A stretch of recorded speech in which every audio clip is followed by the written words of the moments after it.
Hello, you're welcome to another exciting episode of 3-Minute Convos with Ginika. I am thrilled to introduce my guest on the show, Dr. Kelechi Akpaibor, who is an optometrist, an entrepreneur, the founder, and a leader.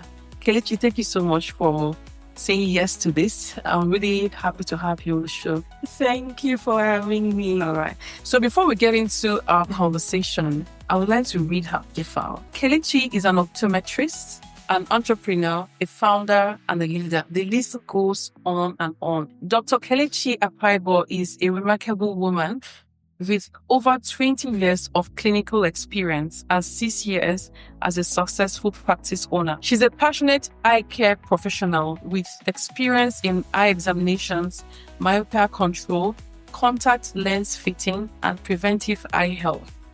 It's this depth of skill that birthed her role as the founder and managing director of Oculus Pro Clinic Ltd, transforming it only into a thriving, trusted brand in the community. Beyond the consulting role, Dr. Akpaibor holds certifications in entrepreneurship, leadership, and practice management. She's also passionate about mentoring young optometrists, promoting ethical business, and driving community eye health awareness. Dr. Akpaibor embodies what it means to lead with vision, literally and professionally, making her a respected voice in both the healthcare and the business world. Wow. So Kelechi, you are all these and more. While I was going through your profile, I said this is the perfect profile to come on 3-Minute Convos, because what I'm trying to do here is, through these conversations, I want to inspire young professionals. So you're a founder, you're a leader, and that makes you a great professional to be on the show. So let's get into the conversations, all right? But before we start, I would like you to tell me more about yourself, and it's more around your career journey. How did you get to this point? Okay, once again, thank you very much for having me. I'm honored to be here. So yes, I'm an optometrist, I'm an entrepreneur, and also a CEO.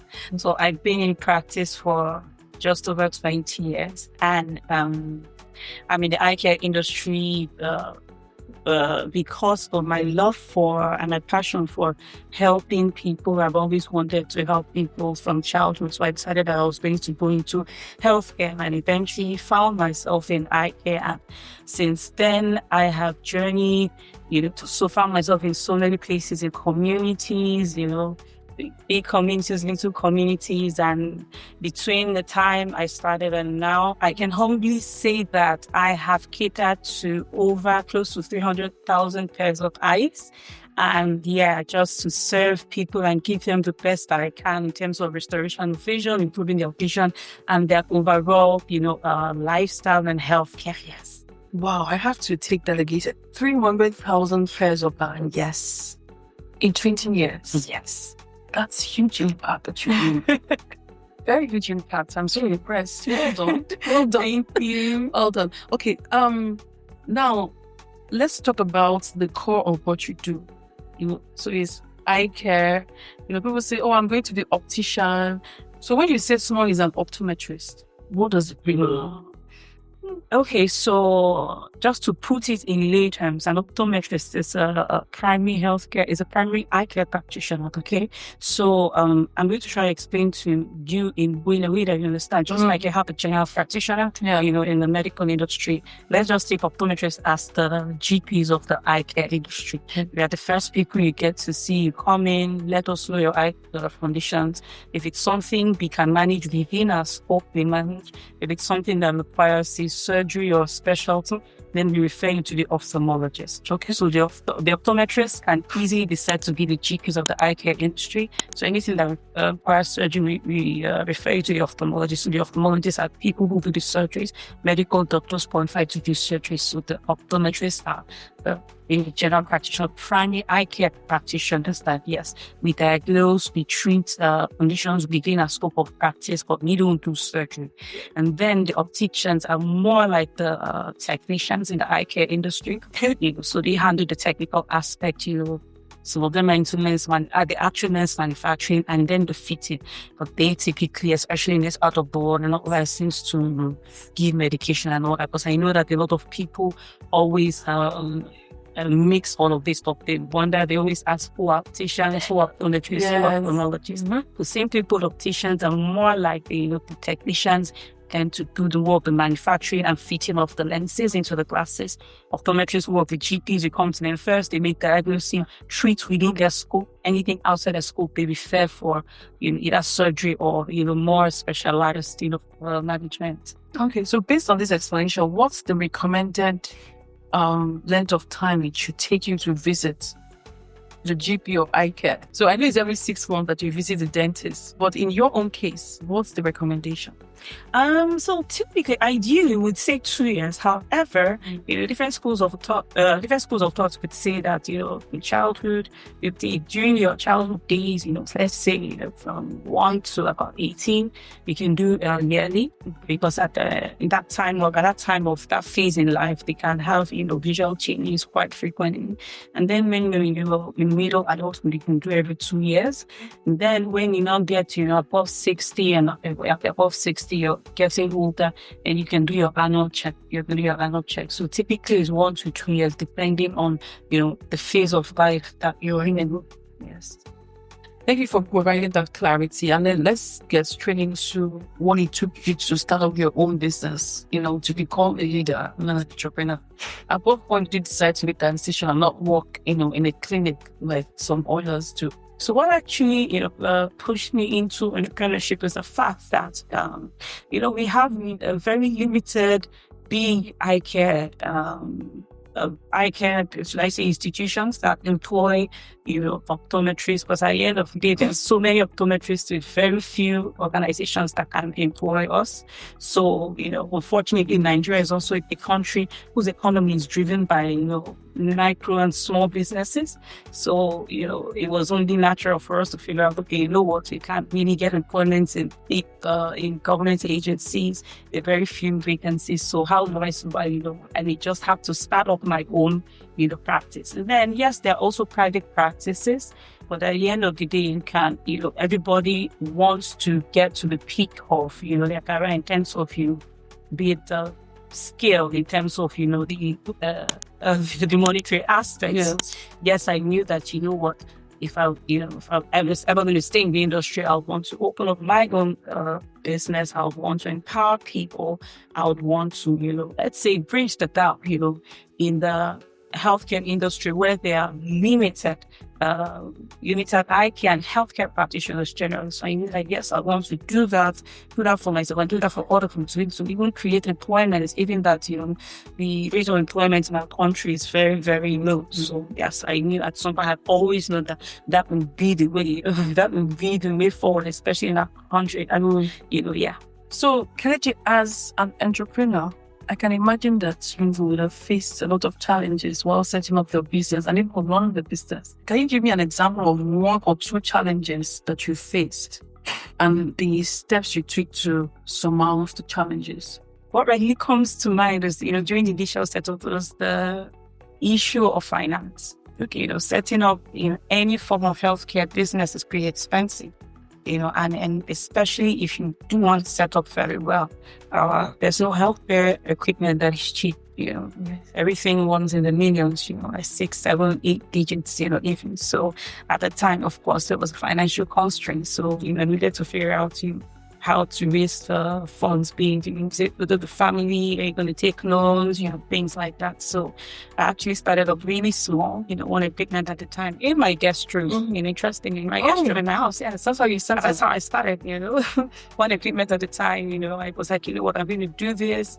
My husband just came back, from work because he works out of Lagos. He came back one day and saw that his guest room had turned into a mini clinic and bought a few equipment set up in my guest room. And, yes, one equipment at a time. And then he saw that I was serious. Like, okay, what we can do this? Yeah. Since and then funny enough, I was really getting, lots of, patients and all that within my estate and all that, because a number of them knew that, I had been working somewhere. And so, yeah, He'll come to my house in a guest room and he'll do. So that's something very interesting, really. Yeah.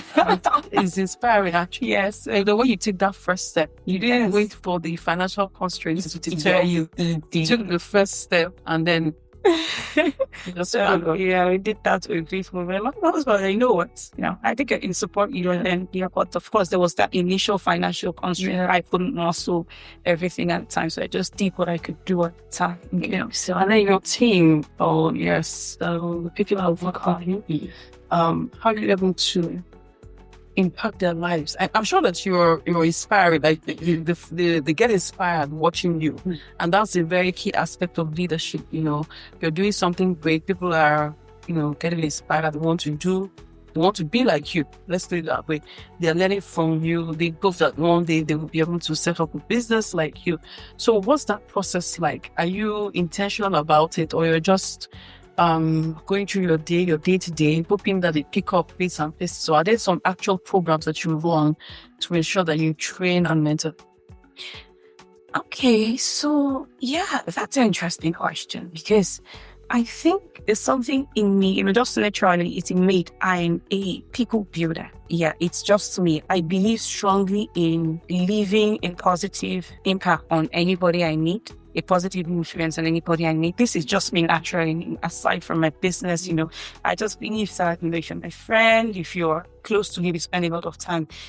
I try to be the best I can and hope that I rub off on you positively. So I've taken this aspect of me even to my business, into my business. I ensure that working for me isn't just about doing your job and leaving. It's about you being the best you can be to, give the best to my business. If you're going to be customer care, yes, we give them training, calling professionals, but every day I make them see that I'm not training you just for my business. I'm training you to be a better person. So that if you go elsewhere, you be the best you can be and give the best you can be. And also, when you have people working on that, you transfer this, good skills or good attributes you've learned. Because at the end of the day, I believe that, I just try to make people better. I'm not perfect, don't get me wrong, but because I know that the society, there's so much anger and pressure, bitterness and all of that. And I hear a lot, that in industries, there's a lot of toxicity, in certain industries and all of that. So I know, okay, what?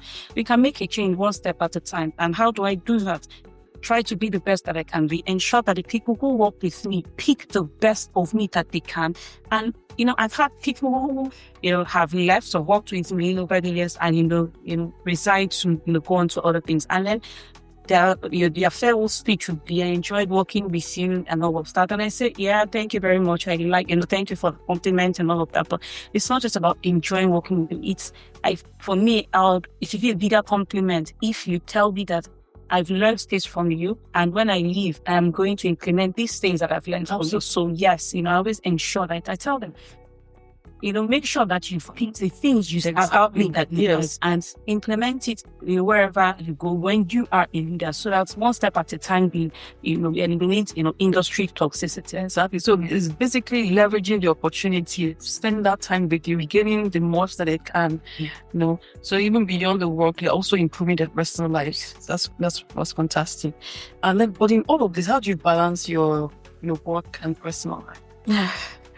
I'm sure this is a problem, everyone who has a family faces, so it's not a problem that is, unique to me. Everyone faces it. So personally, I think that I try to, I just told myself that it's not about achieving the perfect balance. It's just about, understanding, just taking it a day at a time. The truth is, I've realized that it's not about, it's not about achieving the perfect balance. However, it's just about, intentional alignment. Because if you allow yourself to get consumed by work, it's going to eat into every aspect of your life. So one of the things that I do is that I figured out that also works with some, industry people in other entrepreneurs, is things like, firstly, we have to understand that, work-life balance, that work-life balance is seasonal. Okay. Because a lot of us, you're just trying to assume that there's just this perfect schedule you create and it works all the time. And, understand that it's seasonal. And that by seasonal, what I mean is there are certain times in your life that may require more business than your personal life. Say, for instance, if you decided that you're going to expand, you want to grow your business, or you have your staff turnover and all that, those times you likely require more of the business aspect of you, or if it's a case where, sometimes too, there's a season in your life that also require more of the personal aspect of you. Maybe times where you have health challenges, family challenges, and all of that. So at the end of the day, it's figuring out what season you are in, and then adjusting, the balance according to the season, So I think the best advice I can give is don't take, the balance daily. Take it weekly and seasonally. Understand that this is the season you're in.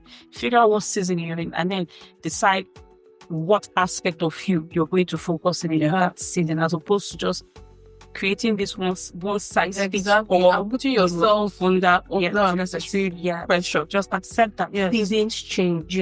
So in every season will require a different aspect of choice, to have more focus. Mm-hmm.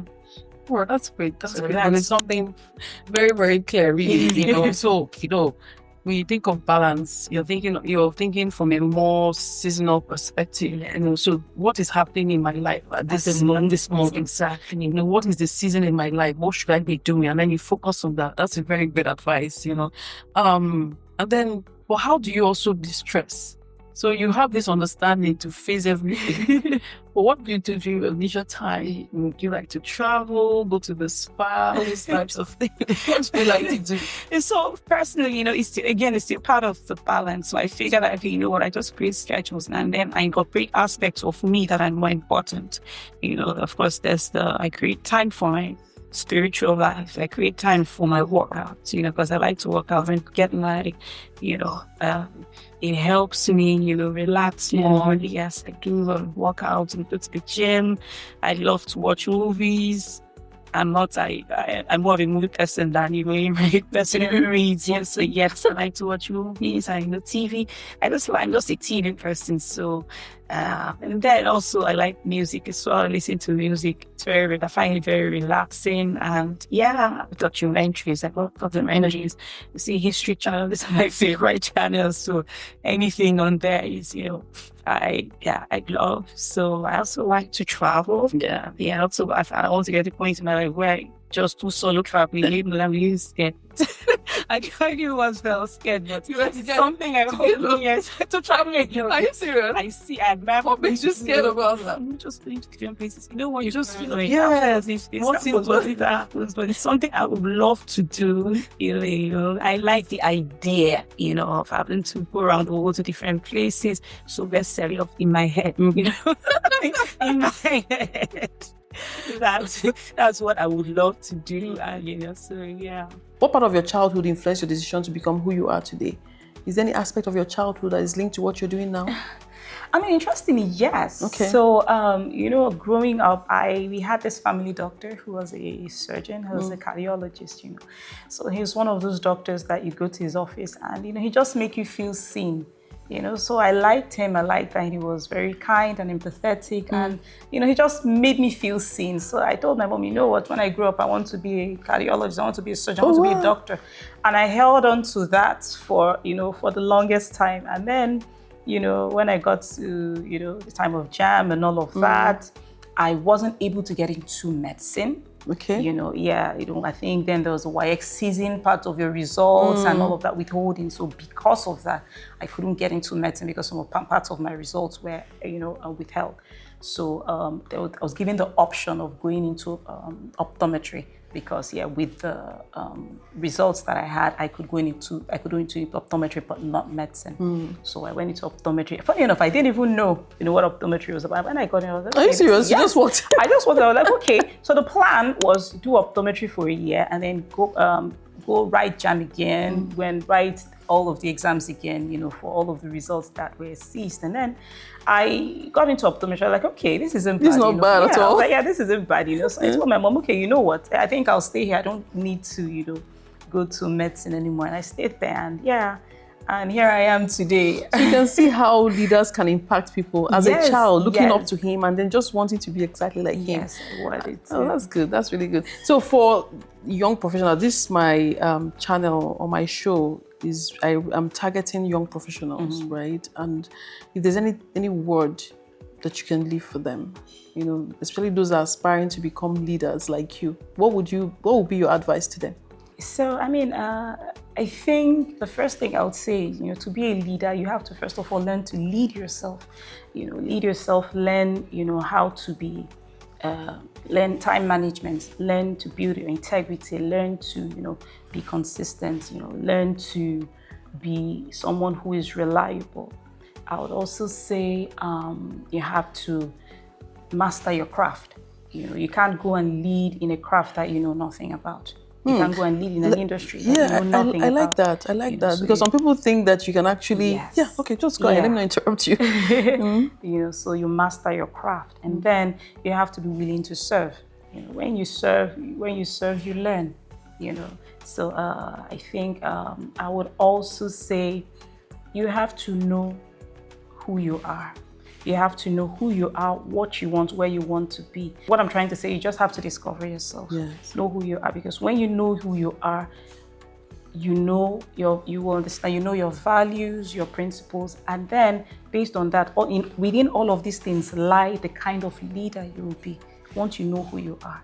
You know, in all of this, knowing your values, your principles, and all that, you will find the kind of leader that you can be. Then I would also say that you have to seek mentorship, and you also have to be teachable, because of course, yes, once you have That's mentors, powerful. they make it easier for you to enter whatever industry you want to be in, and also be teachable. And then I think you also have to be, if you want to lead, you know, leadership, everything about leadership isn't just, you know, put in your head. You have to go embark on trainings and all of that, develop yourself in, you know, acquiring all of the basic knowledge about leadership, you know, so that you can, even though you may have the innate leadership skill, you still need to sharpen them, and you can only sharpen them when, you know, you get trainings, be it short courses or whatever it is. Yeah, so you have to be able to invest, you know, in growing yourself in that aspect. So think off the top of my head, these are the things that come to mind. I have this question. How do you take care of your eyes, Kelechi? How do you take care of your eyes? I mean, at the end, so for us, we always advise, you know, the eyes are part of your body. Yes. So you have to take care of them. I mean, you take care of them by, you know, scheduling your routine eye exams. It could be annual, like I had explained earlier. It could be annual, it could be, you know, every 2 years, depending on what, you know, age group you find yourself. But you have to, you know, schedule all of these routine checkups, because these checkups, we don't just do the checkups for the sake of doing them. Everything may appear to be fine, but when you go for the checkups, you know, you may find that there silent conditions you have, like the glaucomas and, you know, things like that. So scheduling your routine eye checkup, all of you know, is very important. And then, you know, of course, eating healthy, exercising. You know, when you exercise, people don't understand that, you know, when you exercise, it increases blood flow through all of the vessels and capillaries in your eyes. So we take, of course, more oxygen and nutrients to the eyes, into the retina and all of the nerves and cells in your eyes. So exercise is good, eating healthy is good. So rest, sleep, trying to reduce the amount of toxins that get into the body in form of smoking and all of that, because, you know, smoke puts in when you smoke, you ingest a lot of toxins. So those things can actually they can affect the eyes, the capillaries in the eyes. And we also recommend that you wear sunglasses. Now, sunglasses aren't just for the aesthetics. No, they actually protect your eyes. If you wear sunglasses that have the UV, you know, treatment in them, because the UV rays are known to damage, you know, the retina, okay, which is a part of the eyes that produces the image. It can also damage the lenses and also cause things like cataract, or on the retina, macular degeneration, and even, you know, pigmentation around the eyes. You know, where you have so you see some people that have, you know, the black, you know, the discoloration around the eyes. Yes, that could also be due to exposure to UV rays, and even premature wrinkles. all of these things, they weaken the skin, because remember that the skin around the eyes are quite tender. So, long-term exposure to sun can cause, damages to around the eyes. So wear sunglasses, use, so. Oh, that's good. And I have this other burning question. So, with the way we use devices these days, you're always on your phone or your tablet watching TV and all of that. Do those devices affect the eyes negatively? Or what is the recommended placement? So if I'm holding my phone, should I place it this way or should I get it closer to my eyes to be able to see things on the screen? What's the recommendation? Okay, so yes, unfortunately, of course, the long-term exposure to these devices can result in, digital eye strain. Okay. You're doing a lot of work, and then also some of the rays that are emitted from these devices, can cause what we call the digital eye strain, that can manifest in form of headaches, eye pain, tearing, redness, just general discomfort. Okay. Yeah, when that happens, typically we then recommend glasses that have the blue light filter. Okay. So that it reduces the amount of these rays that get to your eyes from the digital devices. And also, of course, there should be, your screen shouldn't be too close to you. You should put it at a level that is comfortable. And then we have to reduce the screen time. You have to reduce the screen time, because of course the longer you use the digital device, the more strain on your eyes. And then it can also precipitate, especially in children, myopia, which is what we're battling with now, the high incidence or prevalence of myopia because of the long-term exposure to digital devices and near work. So you find that kids these days are prone to have being short-sighted myopia. So reduce screen time, spend more, especially for kids now, get them to spend more time outside. Yes, as opposed to spending 6, 7, 8, sometimes 14 hours on digital devices. You can limit, their screen time to 2 hours a day, and then the rest outside. Oh, so, that's interesting, and it's really good to know. But another question I have for you, Kelechi, is AI disrupting your industry, or what's the impact of artificial intelligence in optometry? Yes. Yes, of course, yes. AI is, AI has, crept into our industry, Yes, so they are in form of equipment, even in form of, certain contact lenses, in form of glasses. These days, of course, I'm sure you see the Meta glasses. Yes. Yeah, they're all form of AI, yes. In form of, diagnostic tools that could help us, diagnose certain conditions, even get better, imaging and all of that. The conversations I have, we always find a way to discuss artificial intelligence because it's our reality, and we also just have to be open-minded, be teachable when it comes to it. I like that word that you used, not just watching on the sidelines, but trying to understand what it's all about and seeing how it's going to improve your own processes, either at work or your business. So that's really great.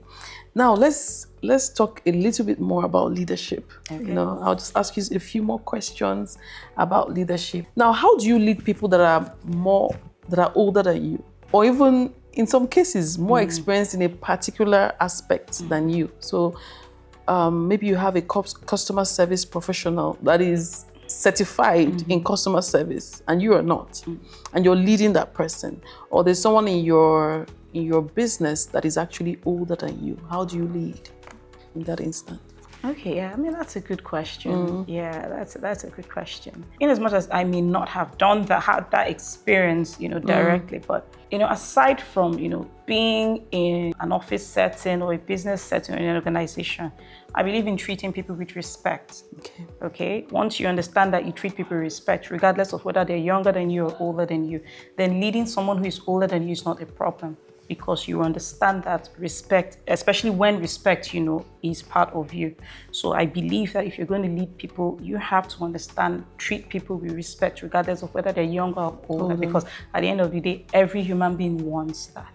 Okay? And deserves it. And deserves it, exactly. And then, if you're going to lead people, as leaders, aren't always going to be in the position of the no. You don't know everything. So you have to accept that as a leader, you don't know everything, because you may be leading people in various, be it in various teams or various departments. So just because you're a leader does not mean that you have mastered every department or, every skill. Yeah. So you have to be humble enough to know that, you do not know it all. So even if you're leading this person, do not be afraid to ask questions. Do not be afraid, to say, what is your view on this? Yes. What is your view on that? Yes. Ask questions. Because at the end of the day, you're meant to lead, not necessarily control the person, Learn, ask questions where you don't know, and then,